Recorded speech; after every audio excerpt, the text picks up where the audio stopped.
ముందు ₹3.70 ఉండేది. ఇప్పుడు చంద్రబాబు నాయుడు గారి ప్రభుత్వంలో అది ₹7 ఎంత 8.70 పడుతుంది సార్. ₹3 నుంచి 8.70 పోయింది. 8.70 పోయింది కరెంటు. ఇప్పుడు మీరు ఏం చేస్తారు ఇక ఈ ఫ్యాక్టరీలలో? మేము కూలి పని చేసుకుంటాం సార్. ఈ ఫ్యాక్టరీ బేసిక్లీ ఎస్సీ కార్పొరేషన్ ద్వారా వచ్చింది. మీరంతకు మీరే పెట్టుకున్న ఫ్యాక్టరీ, గవర్నమెంట్ ఇచ్చింది అంతే కదా? ఎస్సీ కార్పొరేషన్ ద్వారా మీ ఎస్సీలంతా ఒకటై ఒక గ్రూప్ కింద ఫామ్ అయి మీరంతా కలిసి ఫ్యాక్టరీ పెట్టుకున్నారు.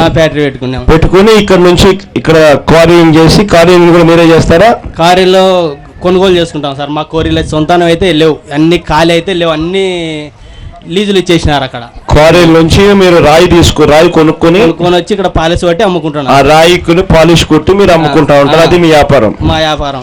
ఇప్పుడు ఆ వ్యాపారంలో ఇంతకు ముందు చంద్రబాబు నాయుడు రాకముందు యూనిట్ రేటు, కరెంట్ రేటు ₹3.70 ఉన్నది.